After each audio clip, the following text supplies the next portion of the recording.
Yeah, what's cracking, everybody? Welcome back to another episode of Prison Break Raw. I'm your host, the one and only Big JD. Tim the Toolman Rat. I bet many of you didn't even know or realize that Tim Allen was actually a snitch. He had actually served some time back in 1978 for narcotics trafficking. He was busted at the Kalamazoo airport back in 1978 in October with 650 grams of cocaine, man. Yeah. Can you just imagine what it was like for him and the cops rolling up on him? TSA or whoever it was that got him, Customs, DEA. Can you imagine the expression on his face? Huh?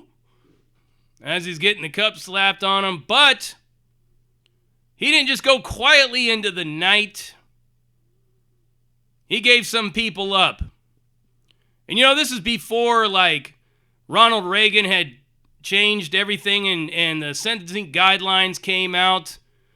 I mean, you can get a 10-year sentence in the feds and get paroled and good behavior, and about half of that, whatnot, back in those days. But Ronald Reagan's war on crack and the tougher sentencing laws of Corn Pop Joe Biden has created this sentencing guidelines where you fall into a bunch of different categories according to your base offense, how many points you got as far as your priors are concerned, and it goes across, and wherever it lands, you've got 54 to 71 months, 36 to 48 months, that kind of a thing. But before that, this is when Tim Allen got busted.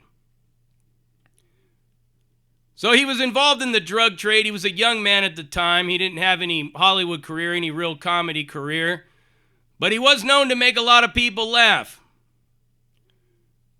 But I could tell you for a fact, the people that weren't laughing at Tim Allen's jokes were all the people that he gave up. Yes, he agreed to debrief and give up all the people that he was working with in order for a lighter sentence, of which he got. He only did a couple of years at Sandstone Federal Correctional Institution in Minnesota.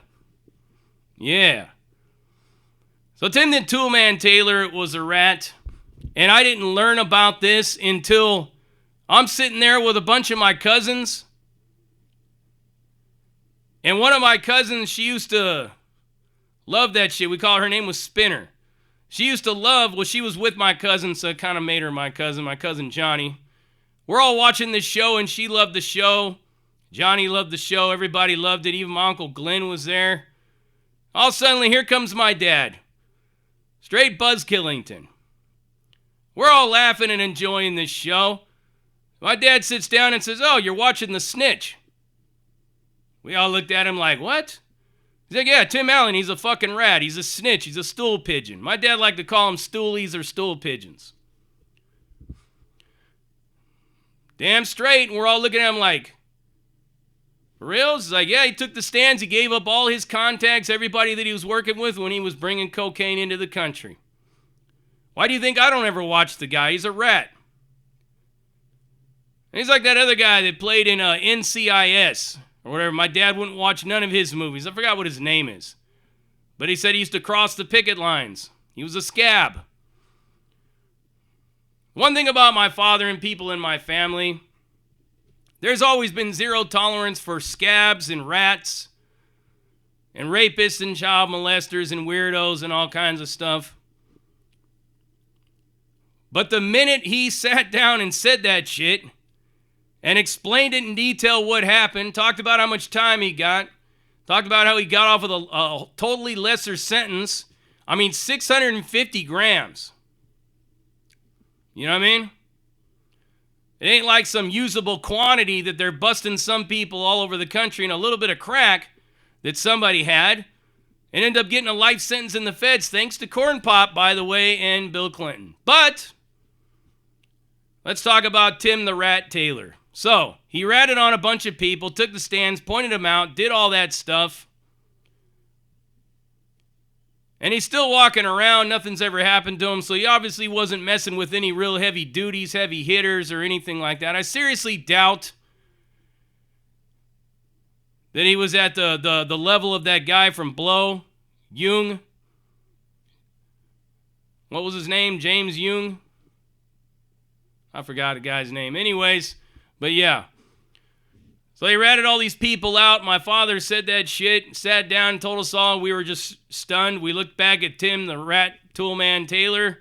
Never the same again. We never could look at him the same again. So then my father picks up the remote and says, "Can I change the channel now?" "Oh, yeah, sure, Greg. Go ahead. Change the channel." But yeah, just some little bit of useless information that probably don't matter to many of you. A lot of you that are younger probably don't even really know who Tim the Toolman Taylor is, but you might know him from Last Man Standing as the most recent stuff that he does. Little bit of a controversy as far as like how he's endorsed Donald Trump in some kind of conservative post that put him under hot water that he claims he didn't write. All of these things, but yet he's a snitch. That's right, he's a snitch. I'm going to be doing some more of these about other people that were snitches, that are highly respected figures in Hollywood these days and stuff. You would be surprised to know how many different people in Hollywood have actually done some time. But Tim the Toolman Taylor was a rat, and he should always be regarded as a rat, and anybody that is a rat like that, you can never trust them with anything. So for some of yous out there that are young, get your Google fingers out, Google it. Check it out, you can read it for yourself. But yeah, I was turned off from the dude ever since. Could never watch him just the same again. It's just kind of like it's a huge paradigm shift. You know? Maybe have a little bit to do with the social mirror and all that stuff like that. But nonetheless, to find out the dude is a rat, you're after you've done a bunch of time, and everybody sitting on that couch except for my father has done a bunch of time. It's just hard to fathom. It's hard to understand because we did our bit, man. We went fucking quietly and we didn't say shit. So when somebody else does it, it's kind of like a slap to the face. But anyways, don't know if you'll ever watch the guy the same again or if this stuff even really matters to you, but I thought it was an interesting topic for this video right here. More to come throughout the week. I've been developing the new channel. Go check out Media Raw. The link will be in the comment sections of this video. I'll have it pinned so you'll know exactly where it is. Go get that channel, subscribe. For a lot of yous out there that, that enjoyed my political commentary, you'll get nothing but political commentary and world events on that channel. For many of you that didn't like my political commentary, you rest assured and know that you won't receive it anymore here on this channel.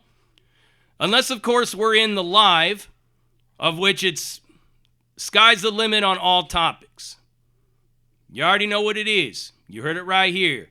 Prison Break Raw, uncut, uncensored, no holds barred, non-sugarcoat, not politically correct, all up in your face, slapping you with that dick of reality.